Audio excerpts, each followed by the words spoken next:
नमस्कार दोस्तों, पाथफाइंडर में आप सभी का स्वागत है। मेरा नाम है डॉक्टर महिपाल सिंह राठौड़ और आज इस लेक्चर में हम डिस्कस करेंगे रशिया के लेक बैकाल में साइंटिस्ट के द्वारा स्थापित किए गए एक अंडर वाटर टेलीस्कोप के बारे में। इस प्रकार का टेलीस्कोप क्या रिसर्च करता है? न्यूट्रिनोस के बारे में। न्यूट्रिनोस हमारे लिए क्यों इंपॉर्टेंट है, क्या होते हैं न्यूट्रिनोस, और अंडर वाटर या फिर लेक बैकाल ही इसकी लोकेशन क्यों तय करी गई, इसको हम जानेंगे इस लेक्चर में। इस प्रकार के साइंस एंड टेक से संबंधित करंट अफेयर्स यूपीएससी प्रीलिम्स के लिए बहुत ही इंपॉर्टेंट है। जो एंटार्क्टिका की आइस क्यूब न्यूट्रिनो ऑब्जर्वेटरी है, उस पर पहले भी प्रीलिम्स में सवाल आ चुका है, तो अगेन ये वाली भी हमारे लिए काफी इंपॉर्टेंट बन जाती है। आइए एक बार रशिया में लेक बैकाल की लोकेशन को देख लेते हैं। तो आप सभी को मालूम ही होगा कि रशिया एक विशालकाय देश है। इसका लैंड एरिया बहुत ही बड़ा है और इसका जो एशिया वाला हिस्सा है, यहां पर स्थित है लेक बैकाल। तो ये जो ब्लू कलर की बॉडी आपको यहां पर नजर आ रही है, ये एक हल्के से चांद का शेप लिए हुए बनी हुई है लेक बैकाल। ये बेसिकली एक रिफ्ट लेक है। धरती में एक रिफ्ट आ गया था और उसमें ये पानी भरकर लेक बन चुका है। It is the largest fresh water lake in the world. अगर आप वॉल्यूम के अनुसार देखें तो ये सबसे बड़ी मीठे पानी की झील है। हालांकि आपको लगेगी नहीं इतनी बड़ी एरिया में, यानी इसका सरफेस एरिया सबसे बड़ा नहीं है। इससे बड़े लेक सुपीरियर और वो जो नॉर्थ अमेरिका के लेक्स हैं, वो सरफेस एरिया में इसको मात दे देते हैं, लेकिन ये लेक बहुत ही गहरी है। इसकी जो गहराई है वो कई जगह पर 1.5 किलोमीटर से भी ज़्यादा है और यही कारण है कि वॉल्यूम अनुसार ये दुनिया की सबसे बड़ी मीठे पानी की झील बन जाती है। इसकी लेंथ अगर आप देखें तो ऑलमोस्ट 636 किलोमीटर ये लंबी है। कई जगह पर 75 किलोमीटर ये झील चौड़ी है और इसी झील में अब इसके दक्षिणी कोने पर, यहां पर अप्रोक्सीमेटली ये वाला जो एरिया है, यहां पर ये ऑब्जर्वेटरी स्थापित करी जा रही है। अब आप लोगों से एक सवाल पूछूंगा मैं, एमसीक्यू पैटर्न का, ज्योग्राफी से संबंधित है, लेक से संबंधित है। Which of the following are correct regarding the residence time of a lake? किसी भी झील के रेजिडेंस टाइम का क्या मतलब होता है, उससे संबंधित यहाँ 3 वाक्य दिए गए हैं। आपको बताना है कौन सा सही है कौन सा गलत है। लेक रिटेंशन टाइम भी कहते हैं इसे। It refers to the amount of time since when the lake has existed in the terrain. जैसा आज दिख रहा है उस प्रकार का लेक कितने समय से है। तीसरा, it is the amount of time taken for a substance introduced in a lake to flow out of it again. मान लो कि आप लेक के अंदर एक स्याही की बोतल खाली कर देते हैं, तो उसको बाहर निकलने में जितना समय लगेगा वो रेजिडेंस टाइम होता है। सही आंसर बताइएगा मुझे कमेंट सेक्शन में। आगे बढ़े उससे पहले आपको बताना चाहता हूं कि अनअकैडमी का यूपीएससी सब्सक्रिप्शन प्लान 28 अप्रैल तक के लिए एक्सटेंड कर दिया गया है। तो अगर आप 2022 एग्जाम साइकिल के लिए प्रिपेयर कर रहे हैं और आप अभी ये प्लान खरीदते हैं, तो आपको इसमें 4 महीने की एक्स्ट्रा वैलिडिटी मिलेगी। अगर आप 2023 के लिए ले रहे हैं तो भी आपको 4 महीने की एक्स्ट्रा वैलिडिटी मिलेगी, या फिर जब तक प्रीलिम्स की डेट नहीं होती है। मान लो प्रीलिम्स अगस्त सितंबर तक पोस्टपोन हो जाता है, तो तब तक के लिए आपका कोर्स वैलिड रहेगा और इन कोर्स पर आपको 10% एक्स्ट्रा डिस्काउंट मिलेगा अगर आप कोड यूज करते हैं महिपाल। अगर ये कोड यूज नहीं करोगे तो 10% डिस्काउंट नहीं प्राप्त होगा। अनअकैडमी पर भारत के बेस्ट टीचर्स लाइव क्लासेस लेते हैं और यहाँ 2 तरह के सब्सक्रिप्शन है। प्लस कोर्स जहाँ पर आपको लाइव क्लासेस मिलेंगी, आइकॉनिक कोर्स जहाँ पर क्लासेस के उपरांत एक मेंटोर भी आपको मिलेगा। याद रखिएगा ये प्राइसेस आपको नहीं देनी है। Use the code and get 10% flat discount. अगर आप ऑप्शनल की तैयारी करना चाहते हैं तो भी अनअकैडमी प्लेटफॉर्म के माध्यम से कर सकते हैं। एक सीएसई ऑप्शनल कॉम्बो कोर्स है जहां पर जीएस प्लस ऑप्शनल दोनों की तैयारी आप एक साथ कर पाएंगे। यहाँ पर नो कॉस्ट ईएमआई ऑप्शंस भी अवेलेबल हैं and again you get a 10% discount if you use the code Mahipal. तो ये प्राइसेस पे मत कीजिए, कोड लगाइए और 10% डिस्काउंट को प्राप्त कीजिए। अगर आप अनअकैडमी पे मुझे फॉलो करना चाहते हैं तो महिपाल सर मेरा हैंडल है और अन्य सभी सोशल मीडिया प्लेटफॉर्म्स पर आप मुझे महिपाल राठौड़ नाम से सर्च कर सकते हैं। I am available with the same user name everywhere. अगर आप मेरे लेक्चर्स को देखना चाहते हैं अनअकैडमी प्लेटफॉर्म पर तो इस आईडी पर मुझे ज़रूर फॉलो करें। वहाँ पर मेरी स्पेशल क्लासेस या जो मेरा ऑनगोइंग प्लस कोर्स है उसके बारे में आपको जानकारी प्राप्त हो जाएगी। 13 मार्च 2021 को रशियन साइंटिस्ट ने लेक बैकाल में एक डीप अंडर वाटर टेलीस्कोप उतारना शुरू किया। अब ये कोई सिंगल टेलीस्कोप नहीं है, इसमें बहुत सारे इक्विपमेंट हैं जिनको लेक की इस झील की गहराइयों में उतारा जा रहा है। इसका नाम है बैकाल गीगाटन वॉल्यूम डिटेक्टर।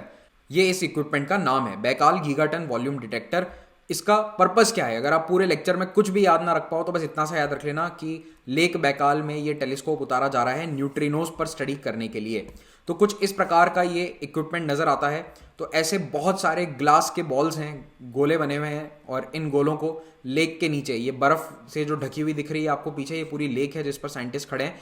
तो इस प्रकार के कांच के गोलों को पानी के अंदर नीचे उतारा जा रहा है। क्योंकि ये झील सर्दियों में जमी रहती है तो मशीन लाकर बर्फ को काट कर पानी के अंदर ये सारे बर्फ के गोले उतारे जा रहे हैं। लेक बैकाल की लोकेशन यहाँ पर मैं आपको दिखा रहा हूँ, वैसे मैप में दिखा चुका हूँ लेकिन जो पीडीएफ डाउनलोड करेंगे उनकी सहूलियत के लिए फिर से यहाँ पर डाल दिया है। मंगोलिया के बॉर्डर के काफ़ी निकट है, इतना याद रख लेना। इसका सरफेस एरिया है 31,000 स्क्वायर किलोमीटर। लेक बैकाल का जो सरफेस एरिया है उसके अनुसार ये दुनिया की 7वीं या 8वीं सबसे बड़ी झील है, लेकिन अगर आप वॉल्यूम के अनुसार देखें तो कैस्पियन के बाद ये second largest fresh water lake बन जाता है। अब कैस्पियन सी के साथ क्या प्रॉब्लम है, उसको परफेक्टली फ्रेश वाटर आप नहीं कह सकते हो, क्योंकि उसका जो सदर्न हिस्सा है वो काफ़ी सलाइन है। जो उत्तरी हिस्सा है जहाँ पर बहुत सारी नदियाँ ड्रेन करती है वो कैस्पियन सी का फ्रेश वाटर है। तो कई जगह आप देखेंगे कि बैकाल को सबसे बड़ी फ्रेश वाटर लेक के रूप में दर्शाया गया है, तो इसीलिए थोड़ा सा कंफ्यूजन भी रहता है बैकाल और कैस्पियन के बीच में। खैर, हमें इतना उससे लेना देना नहीं है। आप तो बस ये याद रखिएगा कि ये काफ़ी बड़ी झील है और दुनिया की सबसे गहरी झील है, ये सबसे इंपॉर्टेंट है, इसमें कोई डाउट नहीं है। It is the deepest lake in the world और इसका रेजिडेंस टाइम है 330 ईयर्स। तो मैंने जो सवाल पूछा था उसका आंसर बता देता हूँ। रेजिडेंस टाइम का मतलब होता है कि कोई भी मटेरियल या मॉलिक्यूल्स अगर उस लेक में हैं उनको वहाँ से बाहर निकलने में कितना समय लगेगा। तो मान लो यहाँ पर बारिश हुई और कुछ पानी के मॉलिक्यूल्स यहाँ पर पड़े हैं, अब वो इस लेक से बाहर कितने सालों में निकलेंगे, वो होता है रेजिडेंस टाइम। तो बैकाल का वो रेजिडेंस टाइम है 330 ईयर्स। तो इस झील से कुछ नदियां बाहर निकलती हैं जो अल्टीमेटली येनेसी नदी में जाकर मिल जाती हैं। लेक बैकाल को यूनेस्को वर्ल्ड हेरिटेज साइट घोषित किया जा चुका है और यहाँ पर बहुत सारी एंडेमिक स्पीशीज भी पाई जाती हैं। ये लेक सर्दियों में कई महीनों के लिए जम जाता है। पहले ये जनवरी से लेकर मई तक जमा रहता था, लगभग 5 महीने, लेकिन आजकल मार्च के महीने में ये पिघलना शुरू हो जाता है और इसके पीछे ग्लोबल वार्मिंग को रीज़न बताया जा रहा है और इस क्षेत्र में -30 डिग्री तक टेम्परेचर पहुंच जाता है। पिछले साल साइबेरियन आर्कटिक 10 डिग्री तक टेम्परेचर वहां पर ज़्यादा देखे गए थे, तो इसीलिए मार्च में हम लेक बैकाल को मेल्ट होते हुए देख रहे हैं। अब ये नया टेलीस्कोप लेक बैकाल में जिस काम के लिए बना है वो क्या है, न्यूट्रिनोज की स्टडी। न्यूट्रिनोज क्या होते हैं? हमारे यहाँ पर फिजिक्स में कुछ फंडामेंटल पार्टिकल्स होते हैं, हमारे यहाँ नहीं मतलब पूरी दुनिया में होते हैं। तो फंडामेंटल पार्टिकल्स ऐसे हैं जिनको आगे डिवाइड नहीं किया जा सकता, उनको और छिन्न भिन्न नहीं किया जा सकता। एक समय था आज से लगभग 100 साल पहले जब ये माना जाता था कि एटम सबसे छोटी इकाई है फिजिक्स में, एटम से नीचे और कुछ नहीं होता है, उसको डिवाइड नहीं किया जा सकता। लेकिन जैसे जैसे साइंटिफिक नॉलेज आगे बढ़ी तो हमें पता चला कि प्रोटॉन, न्यूट्रॉन, इलेक्ट्रॉन भी होते हैं। उसके बाद हमें पता चला कि प्रोटॉन और न्यूट्रॉन को भी और डिवाइड किया जा सकता है कुछ अन्य फंडामेंटल पार्टिकल में, लेकिन याद रखना इलेक्ट्रॉन को और फर्दर डिवाइड अभी तक नहीं किया जा सकता। एज ऑफ राइट नाउ 2021 में हमारे पास ऐसी कोई नॉलेज नहीं है। लेकिन ये जो प्रोटॉन और न्यूट्रॉन है ये अलग अलग प्रकार के फंडामेंटल पार्टिकल से बने होते हैं और इन पार्टिकल्स का नाम है क्वार्क्स, लेप्टॉन्स, एंटी क्वार्क्स और एंटी लेप्टॉन। तो ये है एंटी मैटर। तो मैटर और एंटी मैटर ये सब मिलकर कहलाते हैं फर्मियॉन्स। और उसके बाद दो अलग प्रकार के पार्टिकल्स और होते हैं जिनको हम कहते हैं बोसॉन। तो एक होता है गेज बोसॉन, एक होता है हिग्स बोसॉन। बोसॉन्स जो हैं ये फोर्स पार्टिकल्स हैं जो अलग अलग फर्मियॉन्स के बीच में इंटरेक्शन करवाते हैं। ये फोर्स पार्टिकल हैं, ये फिजिकल पार्टिकल्स नहीं है। कुछ इस प्रकार का एटम नजर आता है, ये न्यूक्लियस है जिसमें प्रोटॉन और न्यूट्रॉन होते हैं। इनको हम आगे डिवाइड कर सकते हैं इन पार्टिकल्स के अंदर, लेकिन याद रखिए कि ये जो ऑर्बिट में घूमते हुए लाल रंग के इलेक्ट्रॉन नजर आ रहे हैं इनको हम फर्दर डिवाइड नहीं कर सकते। तो कुछ इस प्रकार से आपको नजर आएगा एक एटम का स्ट्रक्चर। बाय द वे, ये जो बोसॉन्स होते हैं इनका नाम भारत के महान वैज्ञानिक सत्येंद्र नाथ बोस के पीछे रखा गया है। और अगर आप लोग सिलेक्ट जब भी होते हैं तब एक किताब जरूर पढ़िएगा, नील डिग्रास टाइसन की एस्ट्रोफिजिक्स फॉर पीपल इन हरी। तो हमारे जैसे लोग जिनको बहुत जल्दबाजी है, टाइम नहीं है जिनके पास जीवन में, उनके लिए ये किताब लिखी गई है एस्ट्रोफिजिक्स समझने के लिए। लेकिन अगेन अभी मत पढ़ना, सिलेक्शन हो जाए उसके बाद पढ़ लीजिएगा। दुनिया में न्यूट्रिनोज की संख्या बहुत ज्यादा है। ऐसा अनुमान लगाया जाता है कि फोटॉन्स के बाद second most abundant particles neutrino है और हमारे शरीर के थ्रू हर पल 1000 ट्रिलियन न्यूट्रिनोज क्रॉस कर रहे हैं। लेकिन हमें कुछ महसूस नहीं होता है क्योंकि इन न्यूट्रिनोज को पकड़कर इनकी स्टडी करना आसान नहीं है। तो अभी तक हम इनको अच्छे से कैच ही नहीं कर पाए हैं और कैच करने के लिए ही ये लेक बैकाल में बड़े बड़े टेलीस्कोप स्थापित किए जा रहे हैं। और क्योंकि इनको हम कैच नहीं कर पाए, इनको स्टडी नहीं कर पाए, तो हमें नहीं पता कि इसमें क्या प्रॉपर्टीज़ हैं। इतना ज़रूर पता है कि इनमें कोई चार्ज नहीं होता। अगर चार्ज होता तो ये कैथोड या फिर एनोड की तरफ अट्रैक्ट होकर उस रे ट्यूब के अंदर डाइवर्ट हो जाते हैं। याद है आपको साइंस में 9th या 10th क्लास में आपने वो डायग्राम देखा होगा कैथोड रे ट्यूब का। तो अब दुनिया भर की साइंटिफिक कम्युनिटी का लक्ष्य ये है कि न्यूट्रिनोज को पकड़कर उसकी स्टडी करी जाए। तो 11 मुल्कों के देश के साइंटिस्ट न्यूट्रिनो के पीछे पड़े हैं, लेकिन न्यूट्रिनो को पकड़ना मुश्किल ही नहीं, नामुमकिन है। लेकिन अगर इस नामुमकिन को मुमकिन हमने बना दिया तो हमें हमारे ब्रह्मांड के बारे में कई नई बातें पता चल सकती हैं। हमारा ब्रह्मांड मैटर से क्यों बना है, एंटी मैटर से क्यों नहीं बना, क्या कोई पैरेलल यूनिवर्स एग्जिस्ट करता है जहां पर एंटी मैटर से सब कुछ बना है। हमें ये सब अभी मालूम नहीं है, ये सब साइंस फिक्शन की बातें हैं। लेकिन अगर हमने न्यूट्रिनोज को स्टडी कर लिया अच्छे से तो फिर शायद इनके जवाब हमें मिल जाएंगे। तो तो इसी पर्पस के लिए ये अंडर वाटर टेलीस्कोप लगाया जा रहा है। इसका नाम है Baikal GVD, gigaton volume detector. 2015 में इसके कंस्ट्रक्शन का काम शुरू हो गया था। लगातार पिछले 5-6 सालों से साइंटिस्ट हर साल सर्दियों में आते हैं लेक बैकाल में और कुछ कुछ काम करके जाते हैं, लेकिन अब फाइनली ये पूरा प्रोजेक्ट तैयार होकर काम करना शुरू कर देगा। तो इसको बनाया है 9 इंस्टीट्यूशंस और 4 देशों ने मिलकर। तो चेक रिपब्लिक, जर्मनी, पोलैंड और स्लोवाकिया के भी साइंटिस्ट यहाँ पर शामिल थे और 9 अलग अलग इंस्टीट्यूशंस हैं जिन्होंने मिलकर इस अंडर वाटर टेलीस्कोप को तैयार किया। अब मैंने लेक्चर की स्टार्टिंग में जो आपको वो ग्लास बॉल दिखाया था जिसमें वो साइंटिफिक इक्विपमेंट है, उसको इस प्रकार से लेक की गहराइयों में उतारा गया है और कई सारे ये जो ग्लास बॉल्स हैं ये लेक के अंदर रखे गए हैं, इनको स्टेबलाइज किया गया है। इसीलिए इस प्रोजेक्ट में थोड़ा समय लगा, क्योंकि 1 या 2 इक्विपमेंट नहीं है, इसमें इस प्रकार के कई 100 कांच के बॉल्स आपको नजर आए थे वो यहाँ पर लगाए गए हैं। इन कांच के गोलों के अंदर फोटो मल्टीप्लायर ट्यूब नाम का उपकरण लगा हुआ है। ये फोटो मल्टीप्लायर ट्यूब क्या करती है, न्यूट्रिनो जब बर्फ या पानी से पास होते हैं उसके बाद जो फोटॉन्स एमिट होंगे उनको ये कैप्चर कर लेती है, फोटो मल्टीप्लायर ट्यूब। और इस प्रकार की लाइट को कहा जाता है चेरेनकोव लाइट। चेरेनकोव एक सोवियत फिजिसिस्ट थे, पावेल चेरेनकोव, उन्हीं के नाम पर ये लाइट का नाम दिया गया है। और ये जो स्फीयर है इनके अंदर क्या है, string glass sphere, stainless steel का ये पूरा स्ट्रक्चर है। अब आपके मन में सवाल आएगा कि ये लेक बैकाल ही क्यों चुना, कोई और लेक चुन लेते, इतना रिमोट एरिया है, साइबेरिया में जाकर साइंटिस्ट को काम करना पड़ेगा। तो इसके पीछे कुछ पर्टिकुलर रीजंस हैं। देखो, न्यूट्रिनो कॉस्मिक पार्टिकल्स हैं और उनको पकड़ना आसान नहीं है, लेकिन ये देखा गया है कि अगर प्योर वाटर है तो उसमें न्यूट्रिनोज को पकड़ा जा सकता है, डिटेक्ट किया जा सकता है।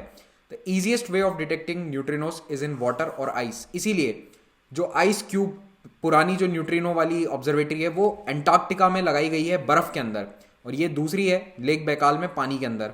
न्यूट्रिनो जब पानी या बर्फ के साथ इंटरैक्ट करता है तो वो एक लाइट को जन्म देता है, और इस लाइट को कैप्चर करना इतना आसान नहीं है, उसके लिए बहुत बड़ा बड़ा इक्विपमेंट चाहिए। तो इसीलिए ये लेक के अंदर जो आपको इतनी लंबी लाइंस दिख रही हैं इनमें बहुत सारे ग्लास स्फीयर्स डाले गए हैं ताकि ये छोटे से छोटी गतिविधि को कैप्चर कर लें। To capture these science scientist have to build large neutrino detector.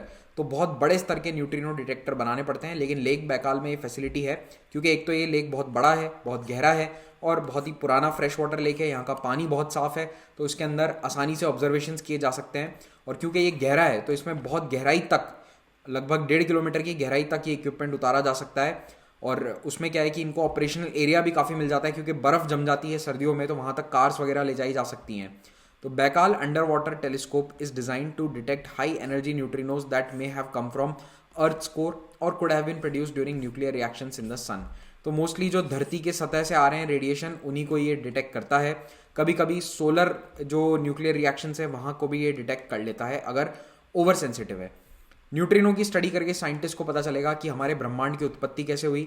दुनिया की कुछ अन्य न्यूट्रिनो ऑब्जर्वेटरीज आपको बता देता हूँ। एक है आइस क्यूब जो दक्षिणी ध्रुव पर एंटार्क्टिका में बनाई गई है। उसके अलावा सेकंड है एंटारेस जो मेडिटेरेनियन सी में है, टोलोन नाम की एक जगह है फ्रांस में, उसके तट के निकट। और अब ये तीसरी वाली हो जाएगी GVD, इसका फुल फॉर्म आप याद रखिएगा। ये आइस क्यूब जो एंटार्क्टिका में दबा हुआ है उसका एक थीमेटिक डायग्राम है। तो आप ये देखिए बर्फ की लेयर है और नीचे कितने सारे होल्स करके ये वाला इक्विपमेंट डाला गया है। एंटार्क्टिका स्थित इस आइस क्यूब ऑब्जर्वेटरी से कई बार अजीब तरह के संकेत भी मिले हैं। बीच में साइंटिस्ट को लगने लगा था कि कहीं पैरेलल यूनिवर्स तो एग्जिस्ट नहीं करता, लेकिन उसके बाद में ये चीज़ कंफर्म हो गई कि पैरेलल यूनिवर्स नहीं है। हाँ, न्यूट्रिनोज की एबनॉर्मलीज के कारण कुछ रीडिंग्स में फ़र्क आ सकता है। अब मैंने आपसे जो सवाल पूछा था उसका आंसर दे देता हूँ मैं आपको। तो आंसर होगा B, 1 and 3 ओनली। तो 1 and 3 क्या है? It is also known as lake retention time. बिल्कुल, लेक रिटेंशन टाइम भी कहते हैं इसको। और तीसरा, it is the amount of time taken for a substance introduced in a lake to flow out again. तो ये तो बड़ा सिंपल सा है, तो इसका आंसर है 1 and 3। दोस्तों, पाथफाइंडर टेस्ट सीरीज हमने आप लोगों के लिए लॉन्च करी है ताकि आप प्रीलिम्स में अपना स्कोर इंप्रूव कर सकें। It's a free initiative. केवल आपको एक अनलॉक कोड यूज़ करना है महिपाल, और आपके लिए सारा फ्री इनिशिएटिव अनलॉक हो जाएगा। डेली 12:30 बजे ये टेस्ट होता है, मंडे टू सैटरडे, और उसमें हमने सेक्शनल टेस्ट बना रखे हैं तो इनका उपयोग जरूर कीजिए।